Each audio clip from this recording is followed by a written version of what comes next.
Oh, yeah. Welcome to the stage. Oh, yeah.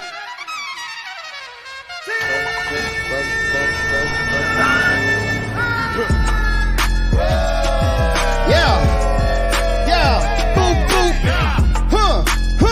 Boop, boop. Yeah. Woo! Let go, let go. Look, we about to get it brackin' in this bitch. You just tuned into the littest channel on Twitch. And I am T-Pain, you know the OG. So when you think of legends, I am one of those kings. Hope please, get on both knees. I'm your host tonight, but feel free to host me. I'm a big brainer, pro gamer. Other channels lame-os, they no namers. 5 subs, 20 subs, 50. Yeah, I can't put money in the bank cause it won't fit in. Yeah, I stay loyal to my royals and you know I can't switch. Take the trash outside, better get out my face, bitch. That's what's up. Hey, that's what's up. Hey, that's what's up. Hey, that's what. Let's go, check.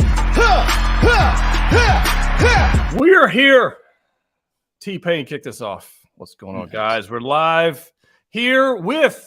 I would announce who this is, but I can only say the greatest beard on YouTube.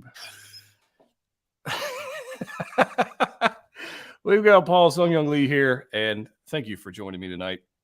Honor. Been excited about this for a while. Hey, the honor is mine. I know we've been talking about this back and forth for about a year at least. It's been a minute. Yeah, about having each other on channels, but you know, life gets in the way. It does. And it does. I'm really, really glad we were able to find this window of opportunity because I'm a huge fan of your channel, your work, your collecting, yeah, I'm just totally honored to be on this channel right now. So thank you for having me. I very much am happy to have you here, and I know the people in chat, you guys are excited to have him here. And tonight we're going to talk about collecting. If you guys don't know, Paul is a huge collector of all things, hot toys. I know he likes cosplay helmets and all that kind of stuff, mechanized stuff, DVDs, limited edition DVD, which I will talk about that for sure because I watched your unboxing of the World. What was it? The Edge of Tomorrow. They keep renaming that movie. I don't know. Edge of Tomorrow. What was it originally? I don't remember. Live, Die, Repeat. Live, Die, Repeat. Yeah. That was it. They changed it. But anyways, that was a fantastic movie. I just watched it a couple weeks ago myself. But DVDs, hot toys, action figures. He's got a YouTube channel. In the description of this video is a link to his Instagram and his YouTube channel. Go jump over there, subscribe to it, jump back, make that work. So while we're here, we got hot toys to talk about. I have a pile of questions, but we're here to talk about collecting. We were literally just backstage talking about you just moved and you've got this. Well, you tell the people, you got a space you got to build. Yeah. Well, like I was saying before, like I know you moved recently, and that's how we got started on this conversation. Because as a collector, when you're forced to uproot your collection and pack it all away, and you know, because you have your set displays, everything when you're comfortable and you have your initial collection on display, it works. You know the flow of the room, you're comfortable there, and having to uproot that to move to a different space while exciting is a huge pain in the butt. And basically 90% of my collection is still in storage. The place that we moved to, the basement is triple the size of the basement that I had, and that's where I kept my collection. But the basement here needs a lot of work. There's a lot of moisture. We got to waterproof it. We got to fix it up. We got to redesign it. We got to move ducts and pipes and plumbing and all that stuff. I'm going to make it really nice. But until then, 90% of my collection is in storage, and that hurts because it's like I don't have access. It's like sort of you lose like an arm and suddenly you can't, you're out of sorts, right? And then even then, my wife was gracious enough to let me put up this temporary background because I was feeling a bit antsy. And this isn't our bedroom. Our bedroom's about triple the size as well. And so this is temporary, and it's already, you know, full enough. But eventually when we move, when everything gets set up in the basement, all this is going to become a library for my wife, a nice little reading nook and whatnot. But it's like figuring out where everything goes, getting new shelves, new displays, figuring out the workflow. You know, where are we going to shoot this stuff for YouTube, for the unboxings? Are we doing podcasting down there, right? We're going to have, I mean, I'm super jealous of the space that you have right now, Ryan. I mean, Yeah, well, I'm sure I'll be jealous of your new space whenever that shows up. I have no doubt. coming in It 2020. is a real. It is a true struggle to build a space. Yeah. To make decisions to build a space. I feel your pain, man. My last space. This is funny because I worked on my last space. I did my last room tour. I guess it was like a year ago. And I finished the room. I painted it black walls, black ceiling. My wife was like, "What the hell are you doing?" And I said, "I'm gonna paint this black." So I painted all black. Made it to. It was beautiful. A month later, we're moving. Wow. It hurt. It hurt. But now I'm in this space and I'm going, I got to start over. And like you, my stuff, I have a storage building, stuff's out in the storage building. I got stuff in the attic. I got stuff. I have stuff in our business warehouse from, I don't know how many months just sitting there. Right. And you worry about it is, the dampness and you worry about all that stuff. And but then you get it in the room. And here, the hard part was packing it up. The harder part is unpacking it. Mm-hmm. So I got to ask you, what the heck do you do with all your accessories when you have so much stuff? Yeah. I'm struggling with that right now. No joke. Well, do you keep your boxes? Is a question. Yeah. You keep all your boxes, right? I keep all I keep the boxes. Yeah. But they're in a storage building out in another building. And that's the thing, right? Because my wife's always looking at me. She's like, "Why are you keeping these boxes? They're empty boxes." I said, "Yeah, just in case we move." And lo and behold, the day came when we had to move, and I'm putting everything back, and I'm reboxing things, and I'm like, this is why. But I mean, how often do we move? One of the things right now, because like you, I have procured over the period of some time a large quantity of hot toys. Right. And it's a substantial amount. I recently saw this Facebook post where it was a stack of hot toy boxes and he was burning them. Oh, all the boxes. And there was a part of me that was screaming like the people of Alderaan as a planet was being blown up underneath them. And there was another part of me that was just kind of like, God, I bet that must be so liberating. Not having to store those friggin' things, right? And then the arguments of like people are like, well, why didn't you just break down the boxes? You could have kept this and that. And the guy was like, well, what about the plastic inserts? Can't save those, right? Like, so that it's kind of useless. And everybody's like, what about the accessories? And he worked out a system where you had like one of those tool chests or the drawers. We have all the different screws, and he's got them all nicely labeled for which hot toy figure they are, and he got them in there. And the head sculpts, the extra heads if they had them, or helmets or weapons, all these different things. But then, you've got some figures like the Mando ones where they have like the big grappling hook. Oh, or if they've got the dynamic stand, where do you put those then? Right? There you go. Things. Gigantic weapons. So how do you store those, right? And so, everybody finds their own way. I keep my boxes and there's a storage spot for boxes. And it's not pretty, but it's what I have for right now. And I'm really looking forward to integrating that into the new space, just because, again, I will have, and I hope I don't run into what we just discussed, which is analysis paralysis. Yeah. Where there's too many options. And then so you just default to, I'm going to defer and shut down, and everything's going to sit there for another couple of weeks. Yeah. Before you get the gumption to go it again. That's where I'm at right now. I'm sitting there right now, and my wife will go, "Yep, that's where you're at."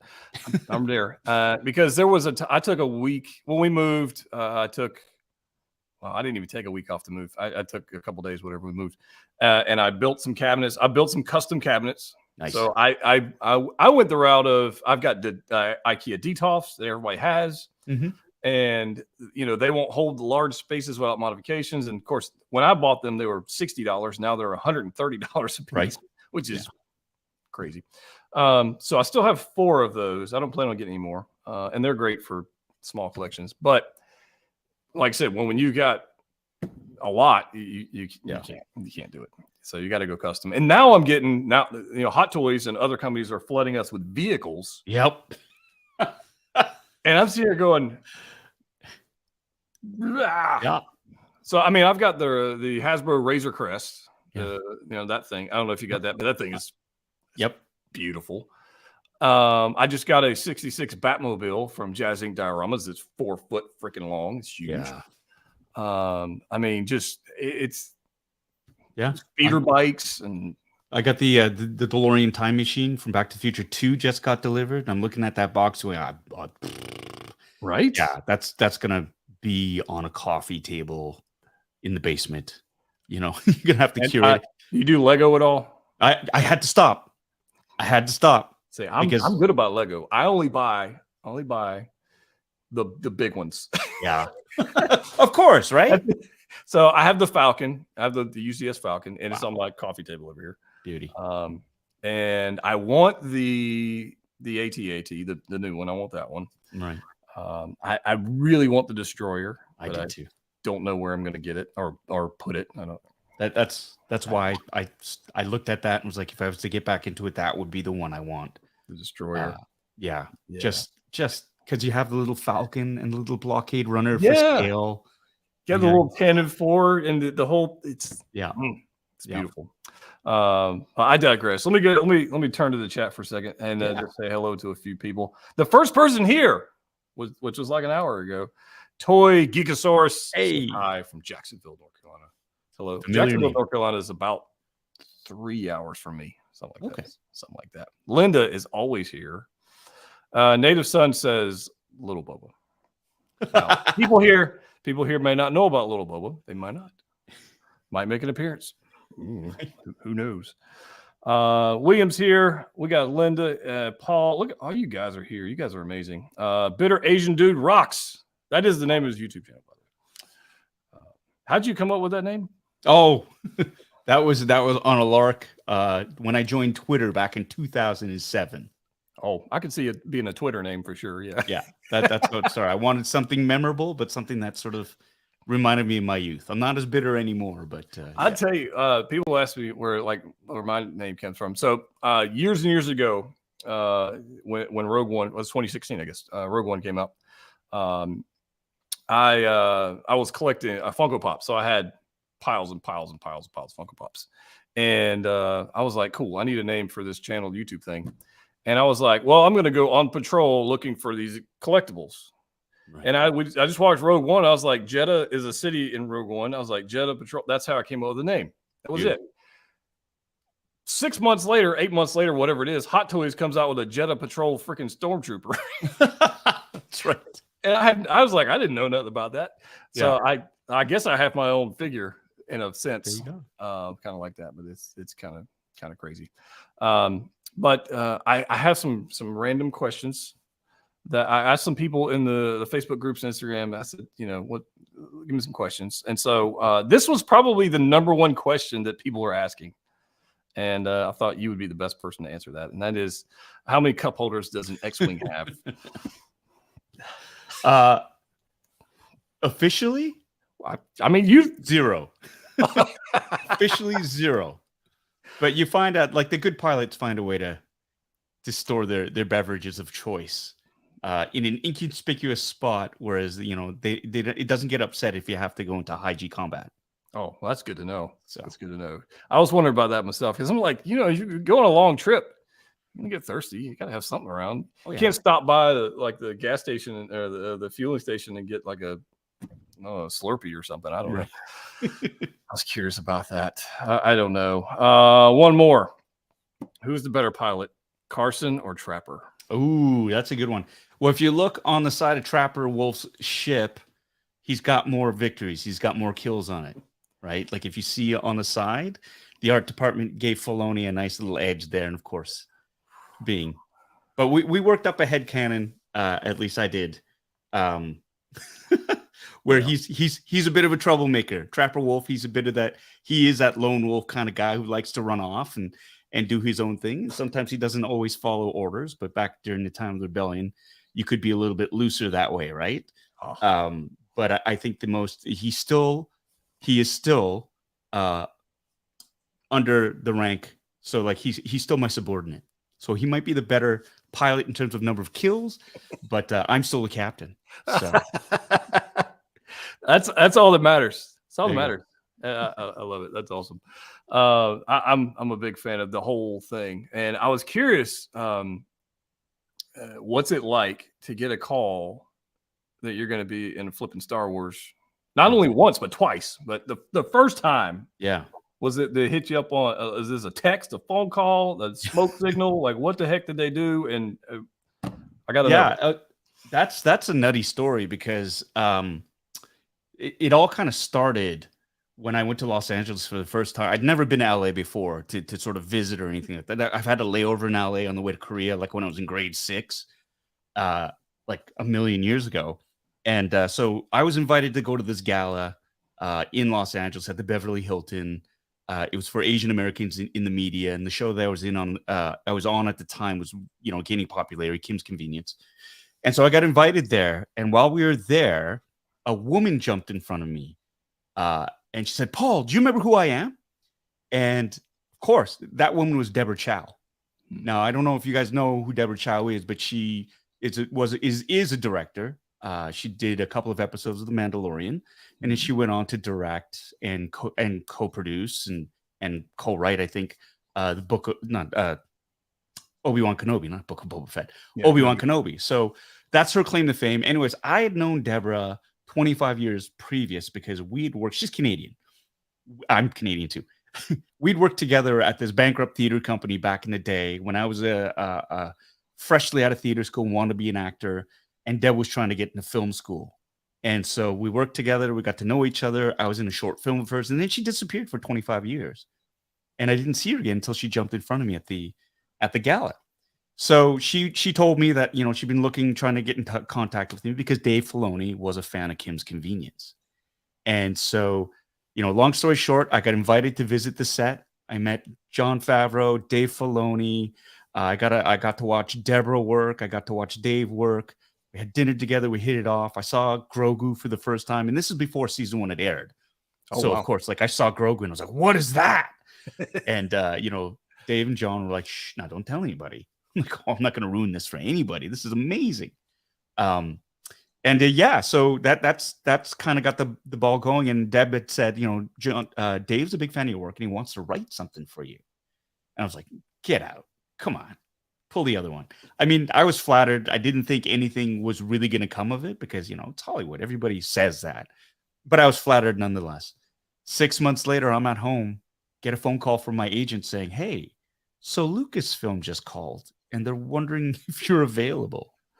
And I was like, oh man, are you kidding me? I will kidnap people's pets. I will burn down forts. I will rob banks. Just tell me. And yeah, it's just an unbelievable feeling. That's awesome, man.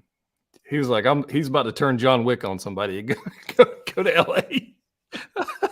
John Wick. I would steal John Wick's dog.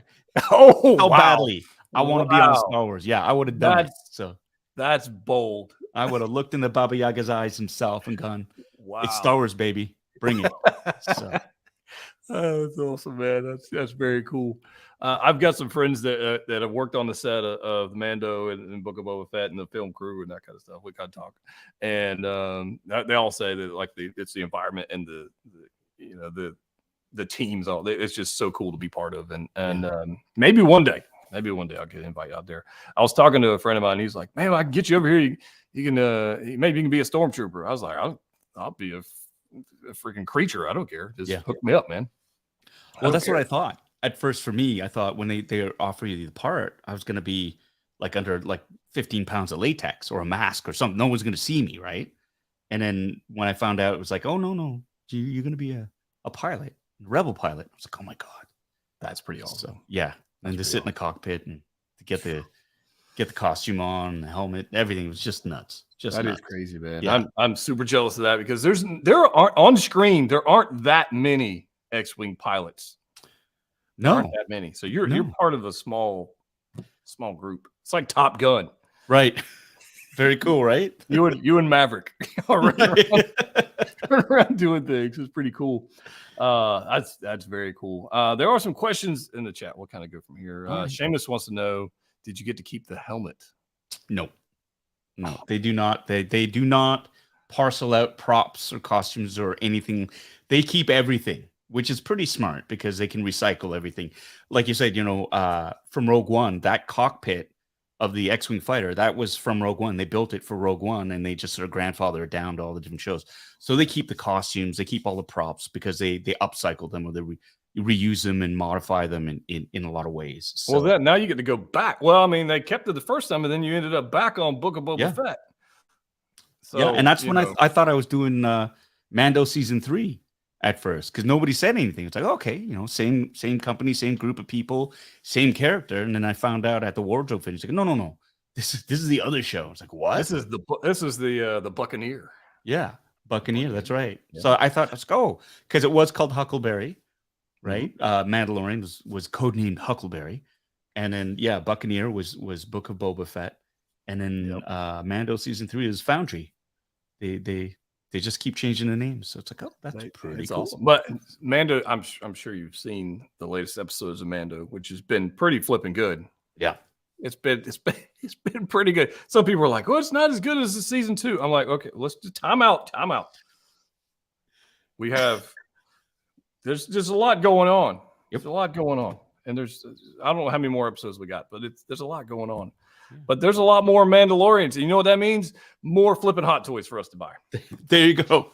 Just as long as they're not repacks and repaints. You know exactly that's what they're going to do. The Death Watch Mando we already know, and I'm sorry, we're going to spoil the last episode. I'm assuming you've seen the latest episode. Oh, yeah. Okay, so I'm going to spoil it. So in the chat, I'm sorry. We just got our Bo-Katan figure like a couple months back or whenever it was. And you know 100% Hot Toys is going to remake another flicking Bo-Katan with one little accessory.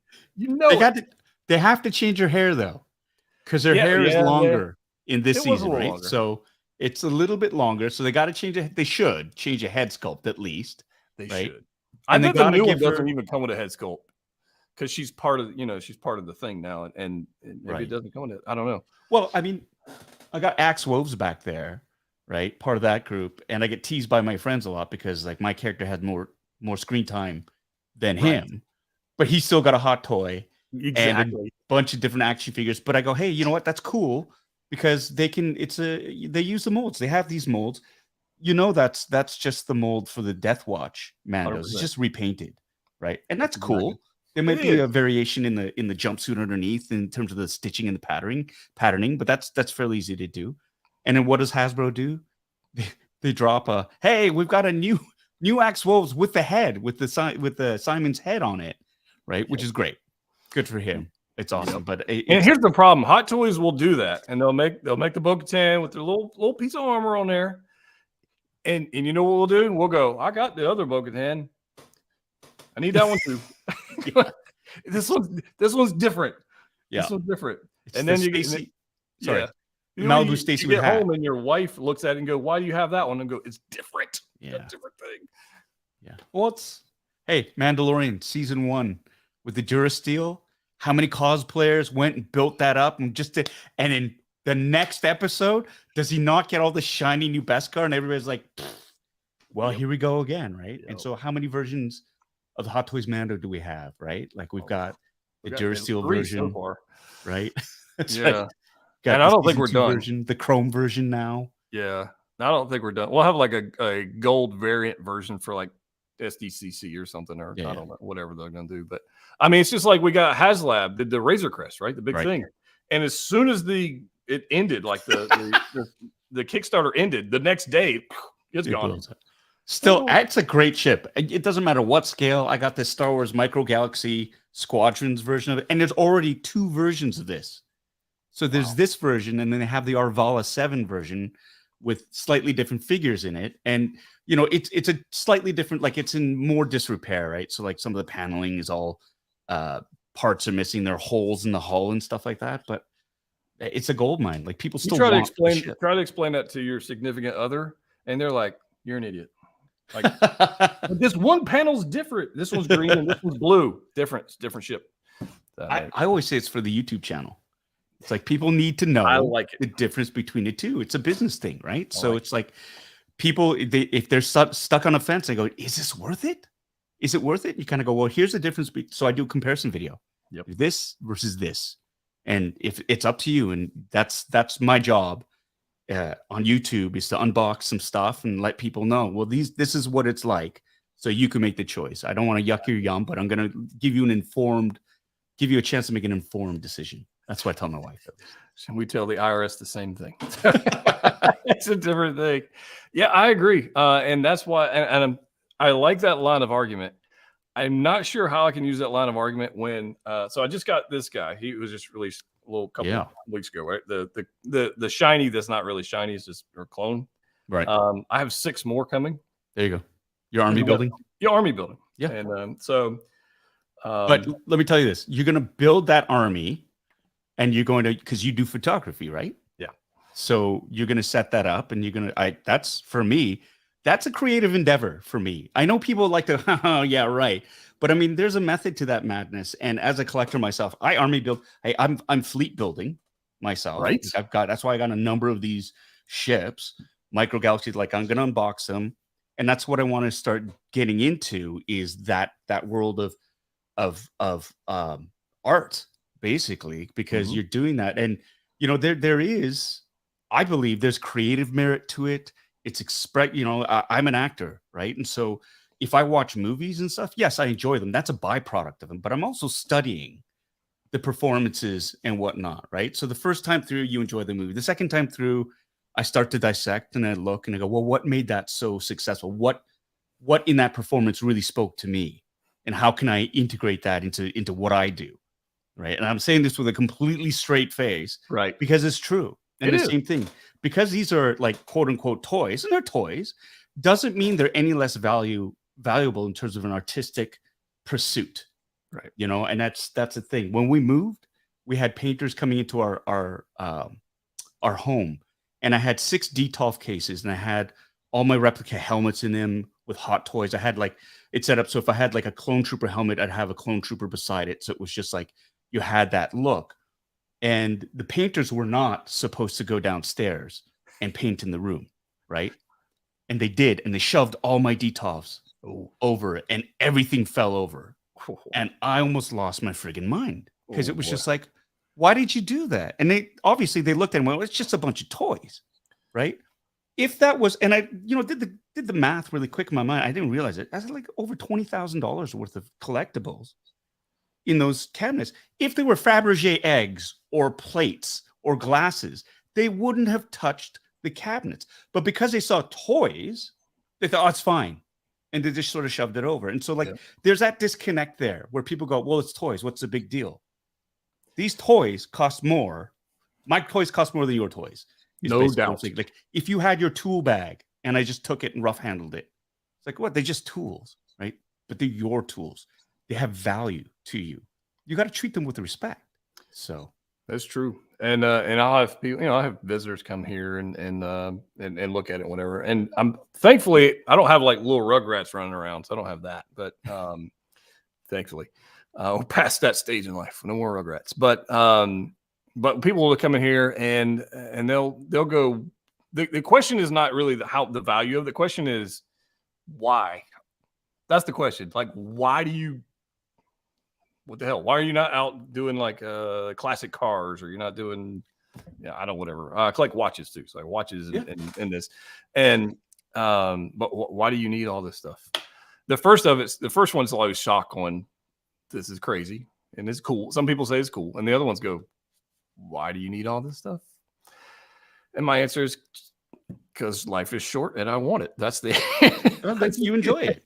I enjoy it. It gives you value. I mean, that brings you joy. And that's the thing. It's like, so it's okay to have a car or 3 or 4 cars and be constantly working on them. Why do you need more than one car? I mean, you can say that about anything, really. Exactly. Right? Exactly. So why does somebody go spend $2,000 on a phone every year, or what, however much they are? It's crazy. Right? So and I don't care whatever people buy. I could care less. But for me, I'm going through this collection stage right now, and I'm sure you've been through it or will go through it when you build your new spot. Is you have this this collection of stuff you've gathered over the years, and then you go, what do I actually want to display? Yeah. Right. Just because I have it doesn't need it needs to be on the shelf, or maybe I rotate it out, that kind of stuff. Yeah. That's kind of where I'm at now. Because I am big Star Wars fan. I mean, just I'm about it. But I also love Marvel.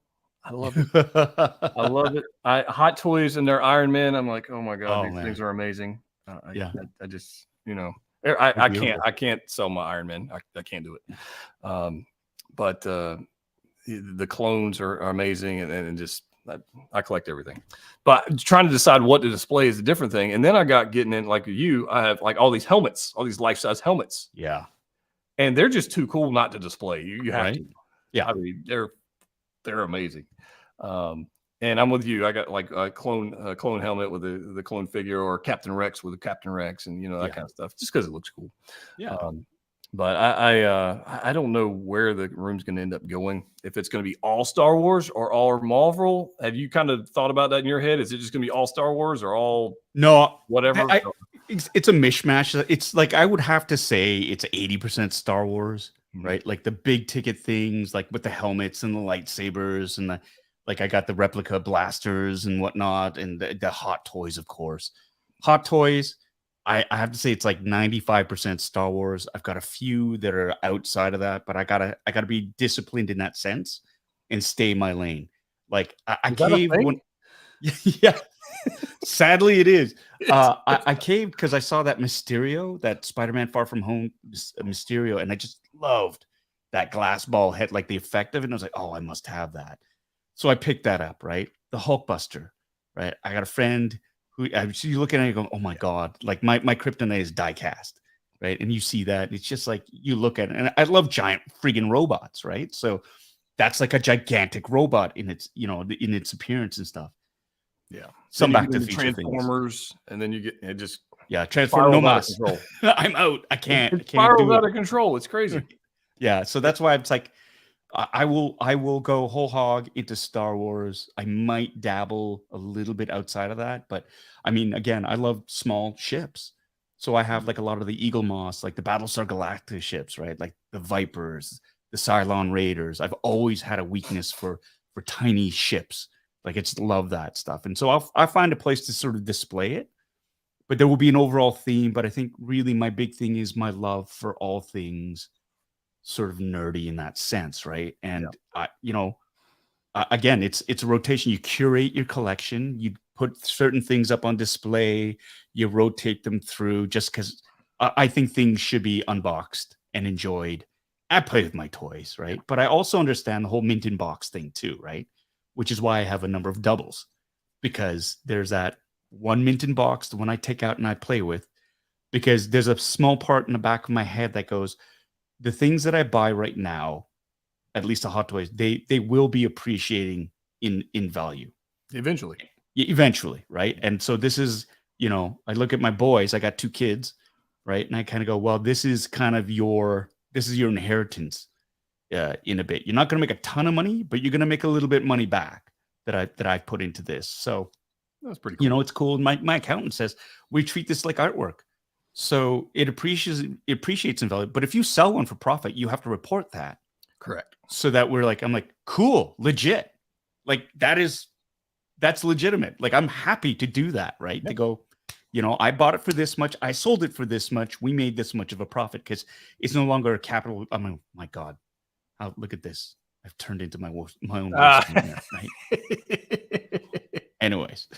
No, I totally understand because, with YouTube, everything is for the channel, right? So yeah, whether it's lighting, cameras, figures, everything's for the channel. So, and my wife is doing our tax stuff, and she's like, "I need to know how much you spent last year." I'm going, really? I mean, I have it. I'm going, really got it. I mean, she knows.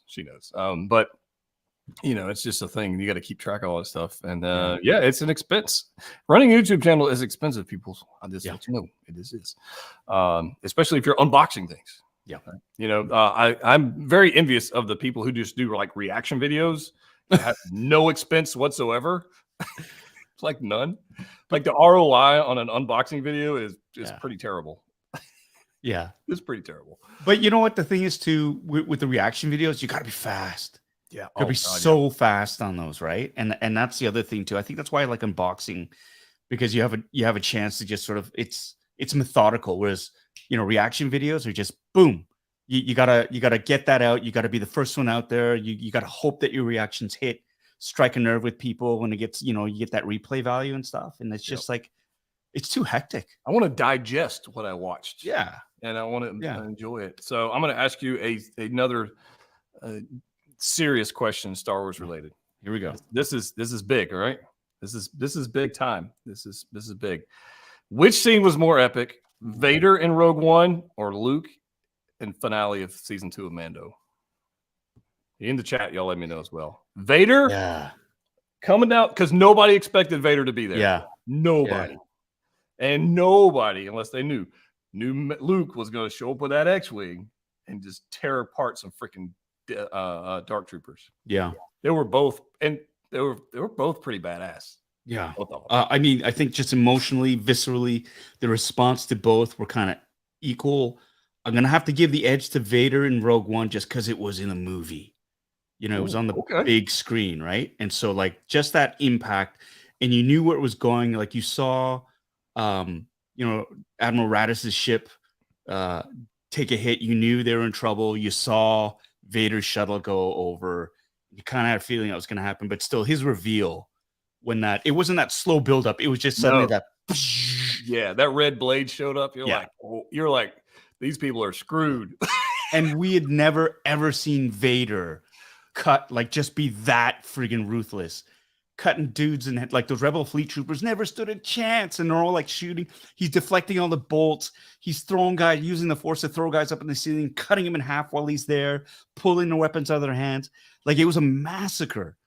And it was, I think that was even scarier just because those were living human beings that he was destroying with hopes and fears. With the dark troopers, like Luke coming in, like, I loved it because it was a suspense. But once you saw that X-Wing, you're like, who else could it be?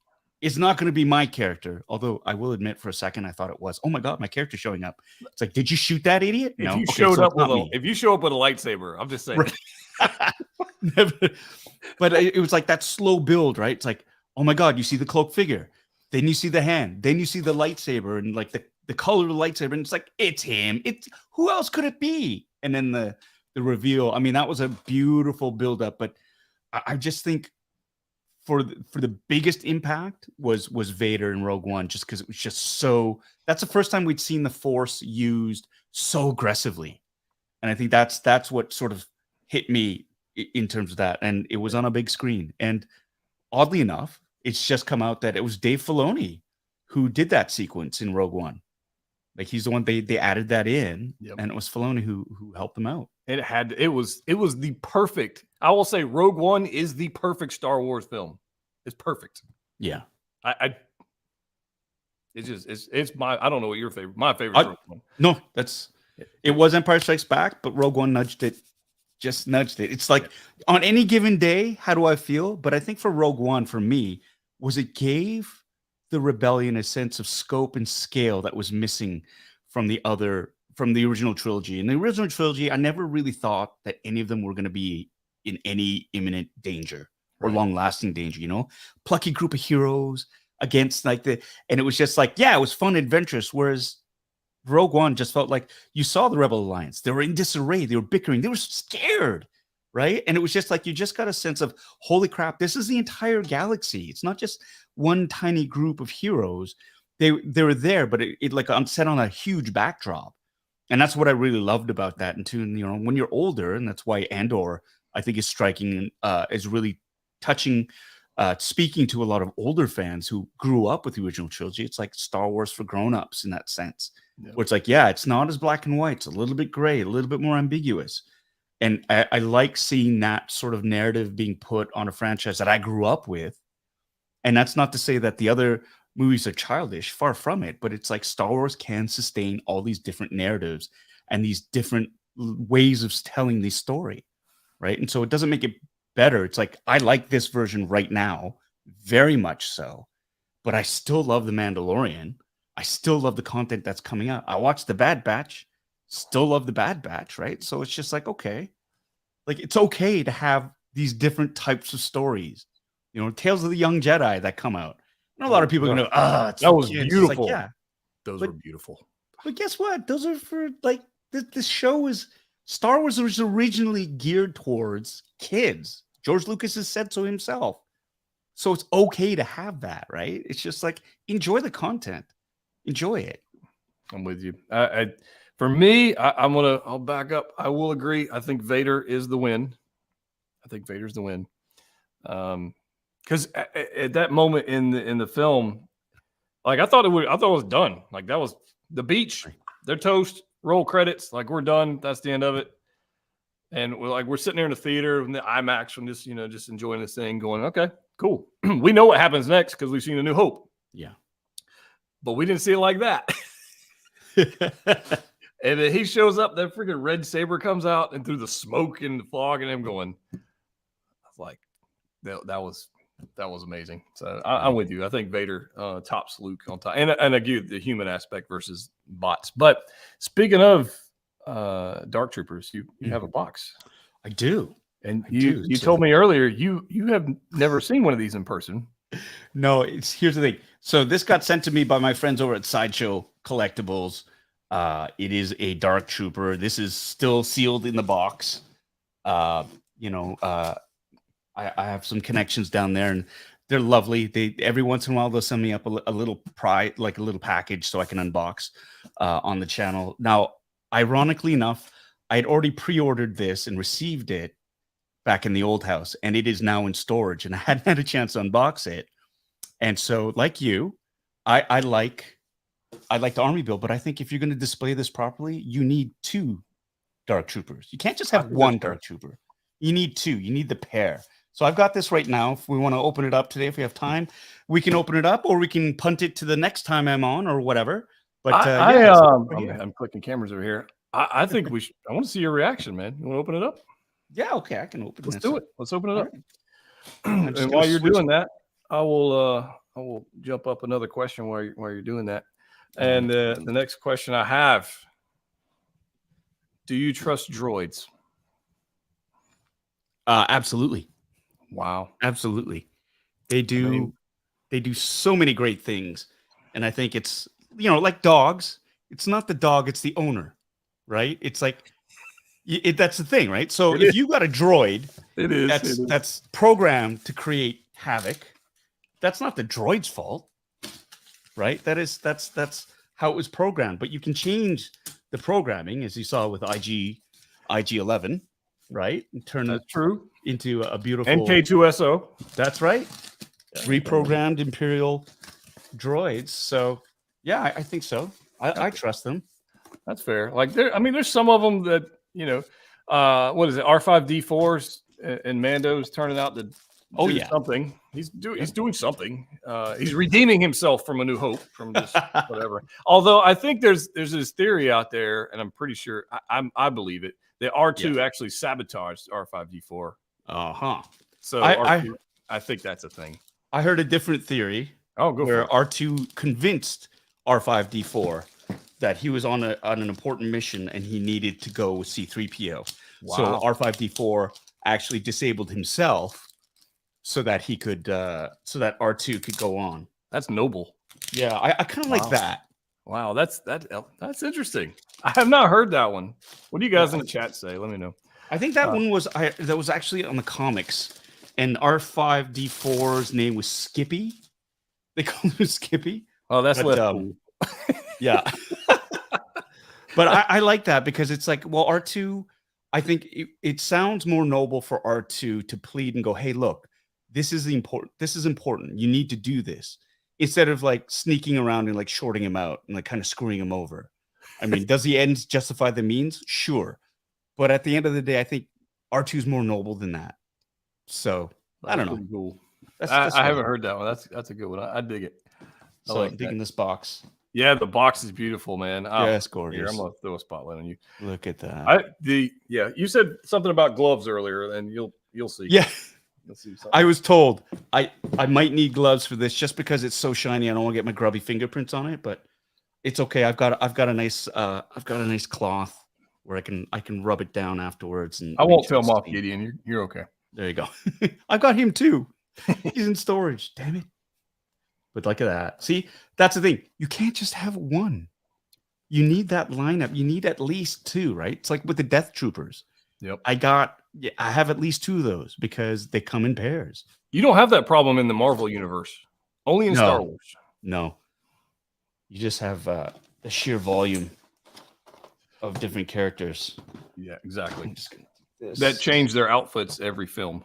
Right. So you got 19 versions of Black Widow. Batteries. Oh, My nemesis. Yeah. They're worth it on this one though. They're worth it. I don't usually put batteries in figures, but this one Okay. This one's okay. That's not bad. Yeah, putting batteries in an Iron Man figure is a complete nightmare. So this is the first time this has ever happened to me where the plastic is actually stuck to the clamshell. Oh, so it's usually, but we still have this very disturbing serial killer bag on the head thing. I know it's just a droid, but there's something that really, really freaks me out about that. I understand why they do it. Of course, you don't want any scratches on your brand new toy, but and I'm gonna do something here that I always do on my channel because I love instructions.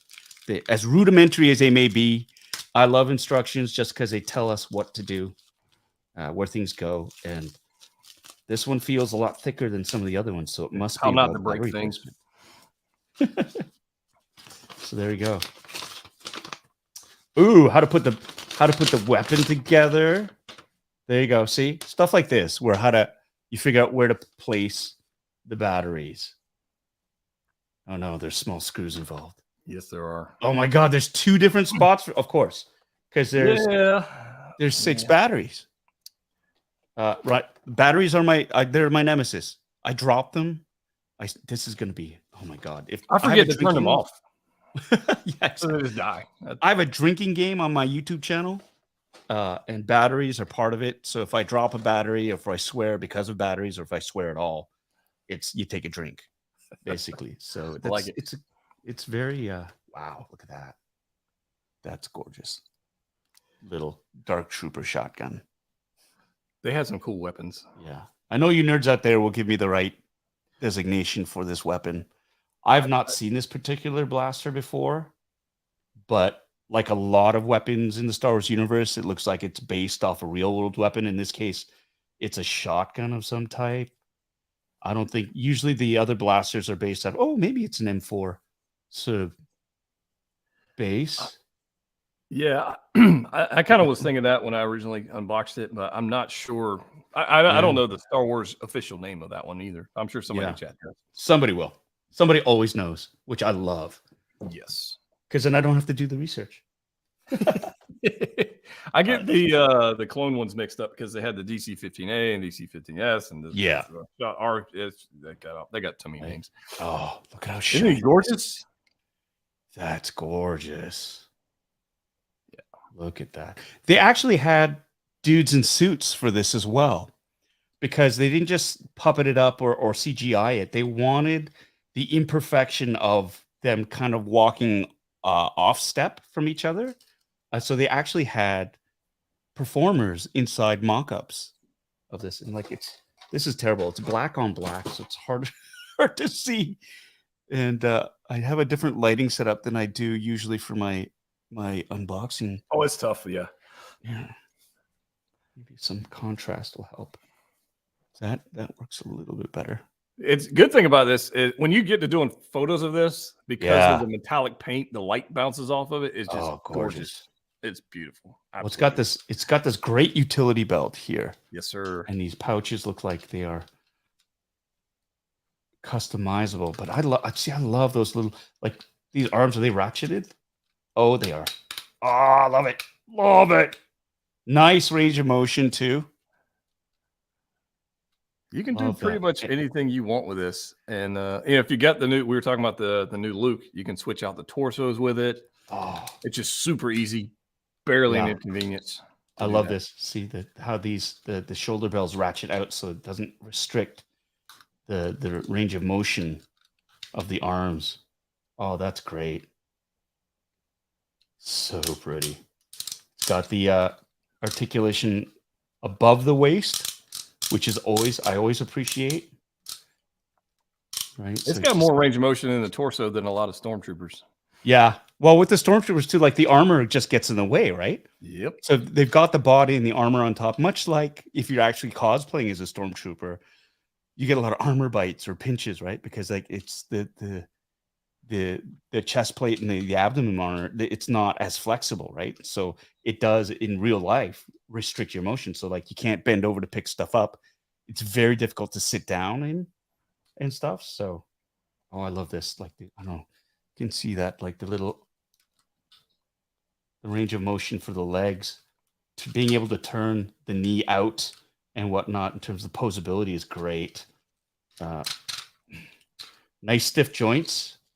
It's not a double jointed knee though. No. So that means I can't really like kneel, but that's fine. You don't see a lot of these. They just pretty much stand up and down and march. Yeah, pretty right? much. They're just going to stand there and look amazing. That's great. That's their job. It's just Now, when the batteries go in the head, and the back, right? and the eyes light up that bright red, they're pretty bright for what Hot Toys sometimes lets us down in that department. But these are fairly bright. Like how long does the battery last for? Right.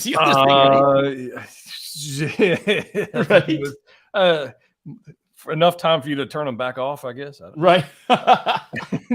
They're pretty terrible. Oh my gosh. But yeah. I need a tiny screwdriver for this. Always have a precision screwdriver on standby. I'd give you mine, but I don't think I can transfer it reach to the screen. I don't think it'll work. Yeah. My set is downstairs. Again, I didn't realize that there were going to be batteries for this. It was kind of a last second thing because I had a Bo-Katan that I just unboxed that I could have used, but I thought, oh, I've already seen that one. That's a beautiful figure too. But yeah, oh my god, so great. And they did such a good job on that figure. Yeah, the Dark Trooper's great. The damaged one that comes with Luke, that one's great. Right. But like you said with these guys, you kind of got to have multiple of them. Yeah. Just to get that full effect. Just to get it. And I don't know if that number is 2 or 6 or whatever. I don't know what that number is. But when you're going into army building or you're buying a trooper's variant of some kind of Star Wars, you're buying multiples. Yeah. It's just so they put that price tag on there of like $220 and you're going, no, that's $1,000 because you got to buy 5 of them. It's funny. This chest plate here, this back piece, it is very they used it for the backs of tank troopers and shore troopers and stuff. So it's really neat to see that they've recycled this design in for a lot of these figs here. It just sort of gives it that continuity in terms of world building, and I appreciate that a lot when they do that, just because then everything seems connected. It's not so out of joint.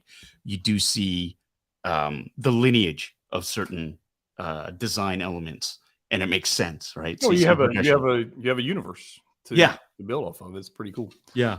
All right, here's a question for you. You're given a chance. You get the call. Oh, stormtrooper. You get to be a stormtrooper or a clone trooper, and you're in the line. You got to pick which line you're going to go in. Yeah. Which line do you get in? That's a tough one. I guess the context of the question is because I have a TK uniform. Like I built a cosplay for Stormtrooper. They're great. There's the nameless sort of grunt. There's something so alluring about, and I wasn't a huge fan of Clone Trooper armor to begin with, but I didn't like Phase 1 Clone Trooper armor. Phase 2 stuff, I think I've slowly started to fall in love with that.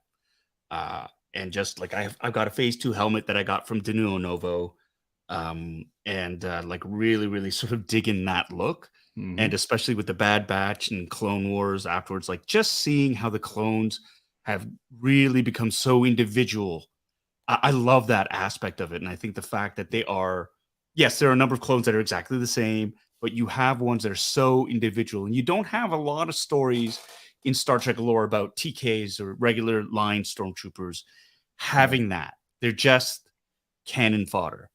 And so just from a character point of view, if I was to choose one, I want to be a clone trooper just to have that history that I could build on, right? Now, keep in mind, the clone troopers age way faster than a stormtrooper. So the lifespan's like this.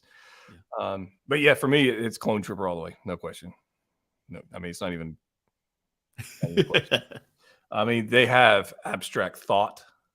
They will adapt and move on a plan. Stormtroopers just like walking, they just get shot. They just walk in and die. It's them. Blast them. And then, those yeah, guys. straight I mean, line. you got, and we were talking earlier, but I mean, we got the Bad Batch guys. I have Hunter here. Yes. The Bad Batch guys, which admittedly, when the the new season started off with Bad Batch, I wasn't in love with it. Mhm.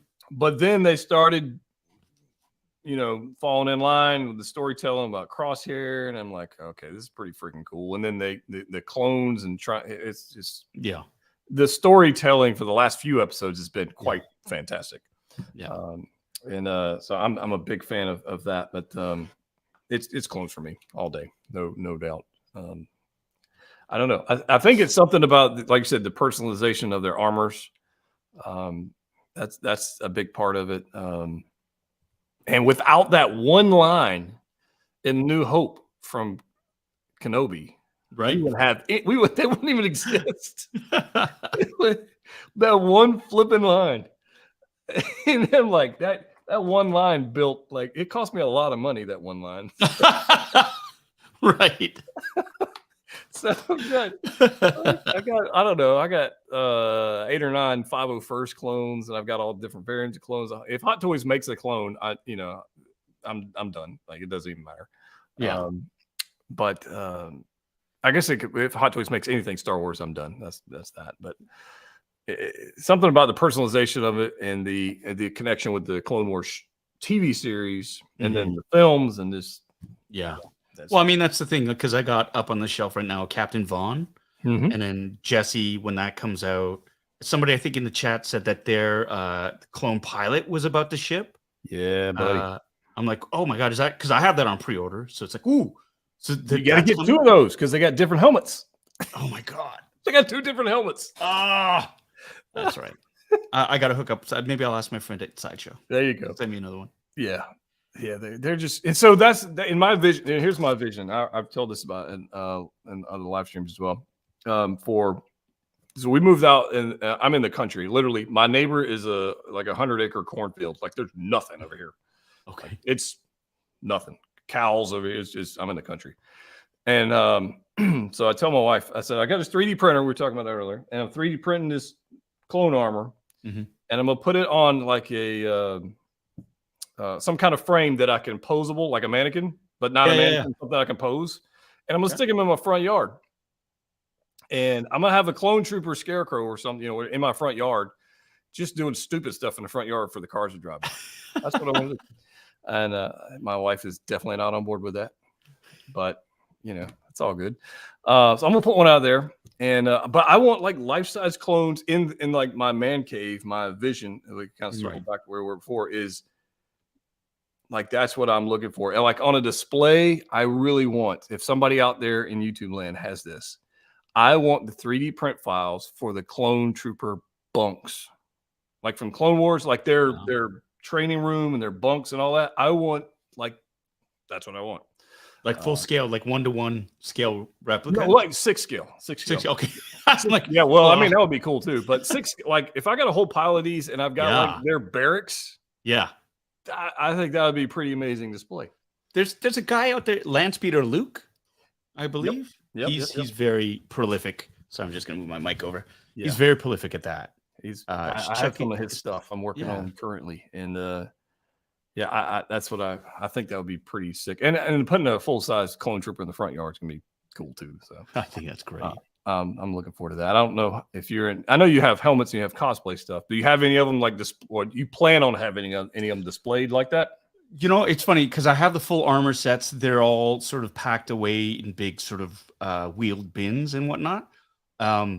It's hard to get mannequins in Canada, or to get some sort of. I mean, I guess I could make one up out of PVC piping and stuff like that, but it's just like then it's just kind of hanging there. I'd love to just be able to kit up a mannequin and have a that's a great way to store a costume too, and I think it's a pretty cool display. Because it's kind of a shame to have it just sort of sitting in a bin. But it's hard to get mannequins, like good mannequins in Canada, for fairly inexpensive prices. I'm planning on building one either out of PVC, like, because I want a skeleton that I can move, right? Yeah. So I've got to have like joints in it. I've got to build movable parts. And I think PVC probably is a good start, but I may go like iron rods, and so I can have ball joints and ratchets and stuff I can screw down and tighten, and because I want to have this guy like in the front yard like holding up signs that just say stupid stuff, right? Just people drive by, whatever, honk if you're for the rebellion or whatever, empire or whatever. Yeah. So that's kind of one thing. I don't know how it's going to work. Right now, I'm working on 3D printing the armor. And I have helmets, so that's easy. But the armor is, the next stage. So we'll see. I don't know. What John you need is a vacuum form machine, because then you have a buck. You could 3D print out the buck, right, for each of the pieces, and then you can that's another skill you can learn, and then you could just mass produce them, and you could have like however many clones you want. Because we have all the time to learn new stuff. That's what YouTube is for. Oh my goodness, we have all this time. John says I have all 33 Sideshow clones and 1 Hot Toys clone so far. Wow, that's a hell of a collection, brother. Way to go. That's pretty amazing. The Sideshow clones, I've had pretty much all of them in the past. I still have some of them now, but I've kind of phased them out for the newer Hot Toys ones. But there's still some ones that Hot Toys needs to get on. I mean, they haven't made our commanders like Wolf and Neo and Makara. They haven't made all those guys. So, all right, here's another question. Here we go. You succeed where Maul failed and are able to take out Palpatine. What do you do as your first act as Emperor of the Galaxy? Oh wow, strong. Like I tell you what mine was, and I'd be to eliminate green beans. Like that would be it. Green beans. I would just take all the green beans, and I would just they would be extinct. There would be no more green beans. Right. I freaking hate green beans. I like other kind of beans. I don't like green beans. Oh my god. First act as Emperor of the Galaxy. Yeah, man. That's something I can say I've never ever considered, and it seems like it's a trap. So how do I answer that? It's a trap.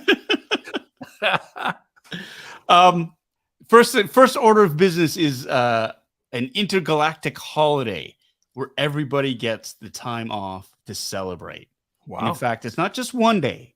It's not 2 days. It's not 3 days. It's 4 days of festivity. And it is celebrate. It's just a big celebration. We'll figure it out. We'll figure it out. Coupon day or something. Hazard Blue. Kiss Padme consensually. Isn't she dead? At this time, yeah, she's pretty much gone at this point. Yeah. I mean, that makes it a little more creepy, honestly. Yeah, I have all kinds of questions here. In fact, I have. Let me see. Oh, he's not here yet. I told you about a guest we have coming on, but he's not here yet. We're waiting on him to click some buttons and things. Do you remember your first Hot Toys figure? Yes. The one that started me down the road and was just because I'd heard about Hot Toys, and then I'd heard about the price point. I was like, that's insane. Like, how much for what? That's stupid. Honestly, that's what I said. That's stupid. And I'd just gotten back into collecting because I'd taken a huge hiatus like during my university years, and I got married and stuff like that. And then like I slowly just got back into collecting action figures. And a buddy of mine sold me, it was the Hoth Leia Hot Toys.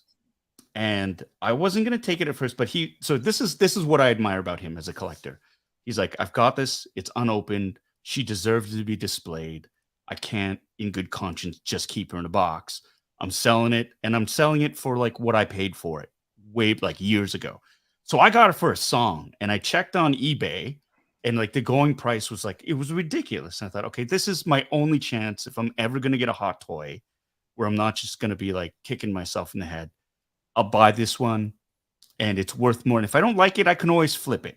Right. So, okay. So I bought it, and I opened it up, and oh my God, I was just gobsmacked by her face sculpt and the paint app. It's like, it was creepy because it was like a little Carrie Fisher, like the lipstick, the eyes, the blood, like the hair.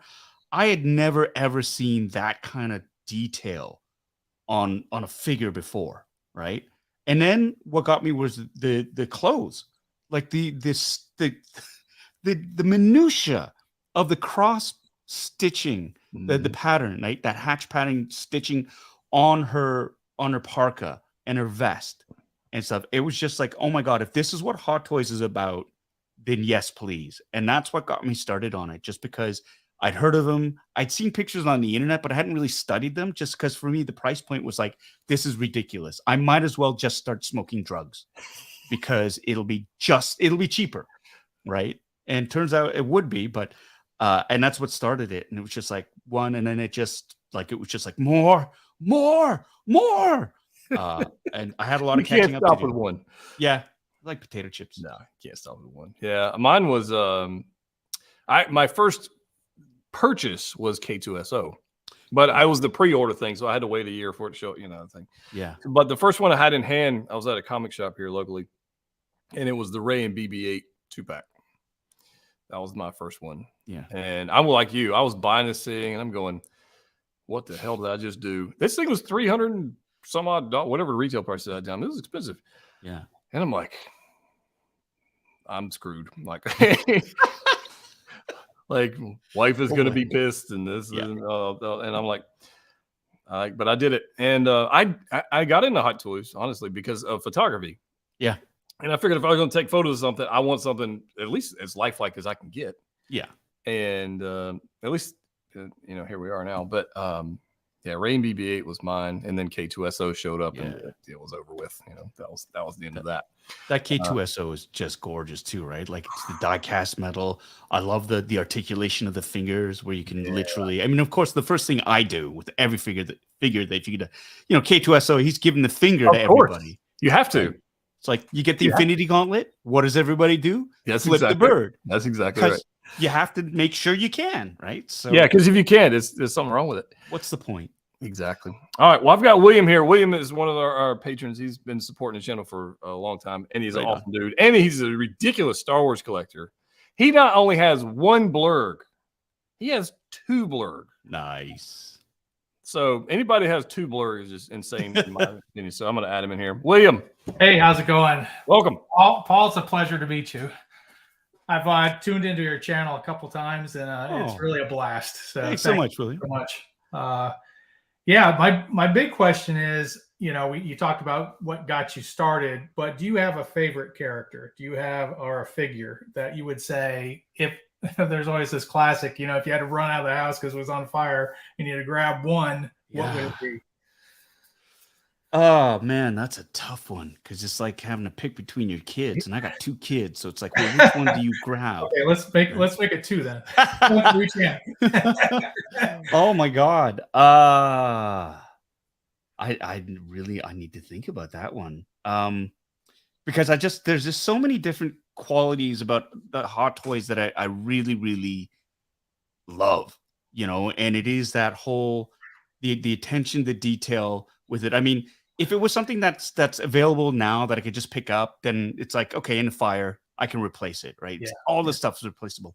But what in my collection right now is irreplaceable, or has that sort of that connection that I have? Well, little Boba, he's staring at me right now. He's giving me the stink eye, but he's not. I'm sorry, little Boba. You give me too much sass. I'm not gonna grab you. I wish I had his camera set up. Let me think on that one. Because I'm just going through. I mean, K2SO was really hard for me to get my hands on, because I had to go to the secondary market for that, and he cost me a pretty penny. Like that one, he was up there in terms of the cost. And I really, really love just the size of him as compared to the other ones, because he is a much taller figure. I'm a sucker for die cast. I really love the die cast bits. The eyes that glow as well. Mm-hmm. You know what though? I had a side-by-side. It was an R2-D2 from Sideshow, their deluxe version. And I also had a deluxe, the Hot Toys deluxe version. And I did a side-by-side comparison. And the Sideshow one was great because, it lit up and stuff like that. And they were very similar. But the Hot Toys one had the die-cast dome, lights, and sound. And the little remote control. And that one for me was just like, and I sat there for like the 5 minutes before all the batteries finally died on me, but I did really, really love. I just love that functionality and the number of accessories that you could have on him were beautiful. And of course, R2 from my youth, you know, big sort of draw for me. He was very unique amongst all the other Hot Toys as well, just for that. And you could pose him with, like, he just exploded and all of his gadgets throughout, right? So I really, really like that. I'm looking forward to seeing the new version, the episode 2 version with the jets, to see how that stacks up. So that's one that really kind of springs to mind now. And I'm just trying to think, just because all my stuff is in storage and I haven't seen it in months, it's like, oh, what else? That's gonna be fun though, because that's just gonna be like Christmas all over again. Oh yeah, yeah. That's when you end up buying something and then later on figuring out you already owned it. Yeah, no, that's don't let my wife hear that. It's a It's thing. happened a couple times. Besides your favorite, what's the one that has eluded you? You know, what you would consider, everyone says a grail. You know, you got something that you've tried to find, or you just can't get your hands on. The one that I'm searching for right now, I have particular interest in, and I haven't. Hot Toys hasn't made it. It's a sideshow piece actually, and it's the AT-AT driver. Oh yes. I was able to procure one of the Anovos helmets of that, and it's gigantic. It's like a TIE Pilot's helmet. It's huge. Won't fit in a DTOF, so it hasn't been on display. But I'd love to get, because I have the helmet, which is very hard to get. I want to get a 1/6 scale figure, and there's 2 versions. There's the deluxe version where he has that A280 blaster, and then there's a regular version where or the non-deluxe version where he has an E11 blaster on it. But they're from Sideshow, and Sideshow doesn't make those anymore, so they're out of print. Hot Toys isn't in a hurry. I thought they would capitalize on it for the 40th anniversary of Empire Strikes Back, but nothing from them. So it's like, okay, so this is I like, because it's out of print and they're relatively hard to get, and so I'm still trying to find one in the wild. Right. So that's the one I'm just sort of scoping out. Everything else is kind of like I have on pre-order. So it's coming eventually in like 2024, 25. Yeah, that's like next year Paul's problem, right? Yeah, right. I think we're all suffering from that, where you get those, urges to purchase something, and then you realize you got like 30 pre-orders. Then 8 of them show up 1 week. Yeah. Oh yeah. That's right. Yeah, I've had that happen where, I've got this big plan, how I'm going to pay off all the things, and it's all set. And then they delay something. And then also next thing you know, you've got like 4 or 5 lined up for that month. Yeah. I accidentally pre-ordered Bo-Katan 4 times. So on different days too. Like that's like everybody keeps saying you need a spreadsheet. And I respond, spreadsheets are for cowards. Like the thrill of like seeing that like quadruple Bo-Katan pre-order thing come up and you go, oh no, I've made a horrible mistake. Yeah. Your email comes up and you go, it's arriving early. Be prepared. Like, oh boy. So I was able to cancel 2 of them. Luckily enough. Okay, one more quick question. And that would be, are you hoping that Hot Toys comes out with a figure, your own figure? Oh, hell yeah. That would be the ultimate version of playing with myself. I mean, honestly, it's just that's the nerd's dream, right? To get a legit officially licensed figure of yourself, and for it to be a hot toy, especially just because the attention to detail, right? And it would just be, I mean, that's such like a feather in your cap. It's so flattering, so to have that honor of having a figure sculpted after you. Ryan, you showed me a picture. You had a Simu from Shang-Chi, right? Like, yeah. He's guy. He made it, right? There he is. Yeah, he made it. So that's something that is, I think, the nerd inside of me, the little kid inside of me, just be like, you made it when, right? and that's the thing. And like, just in terms of, this is stuff I love. I love collecting. I love action figures. I love that. And to see yourself sort of on that market, like to get to that level where collectors would be interested in, all 10 of you who would be interested in buying that figure. I would be like, yeah, that's awesome. Well, to be fair, they would buy 2. Right. Because they'd buy 2 because they'd have to have a head sculpt to build Kim from Kim's Convenience. Right. So they'd have a little shop set. They'd build dioramas to have little shops. Yeah. I know that for a fact. I know you guys are out there. They'd have a shot. Now that I hope that happens for you, because Thank you so much. Yeah, because it was a treat seeing you. You know, I've been watching Kim's Convenience, love the show, and then to see you in Mandalorian, that was such a surprise and a extra treat. So I hope that comes true for you. Thank you very much. I appreciate that. Me too. Me too. William, thanks for joining us. All right, thank you. It was a pleasure, man. All right, you too. Take care. So I got another question, and I don't know the answer to this, but you've been on set and met this person, so maybe you can answer the question. Okay. Settle this dispute. Is the plural of Grogu Grow Guy, Grow Gus, or Grow Get the hell out of here? What's the plural? Because we all have them. We all got these flipping things. Yeah, I know. How many? Yeah, I would go. I lean towards Grow Guy. Grow Guy. Mini Grow Guy. I think the next Iron Man's coming with one of these. Honestly, there you go. Yeah. Yeah, Grow Guy. There's actually like a quarter scale version of him that comes with a 1/6 scale version of him in his pocket. So there you go. I remember when this guy first showed up on scene, like the very first figure that showed up of him was the Black Series version. You remember that thing? It's like for $15, and it was like this tiny little thing. And it came with the shift knob. Yeah, that's right. And the shift knob was like a BB, man. It was like, yeah. And I lost it. I was like, I don't even know where the hell the thing is, but came with this little. And then I got the Razor Crest would come with a 3 3/4 inch version of this guy, which is even flipping smaller. Yep. With the pram brilliant. And everything. It's beautifully ridiculous. It is crazy. Is what it is, right? It's crazy. I'm a fan. I like all these. I got the Grogu set with the Loth Cat and the whole thing. I had to have that. And I don't know. See, I stopped. I was like, how many of these Grow Guy do I need? But it's like I'd be buying it for the Loth Cat. Really. That's why I bought it. That's exactly why I bought it. Bought it for the Loth Cat.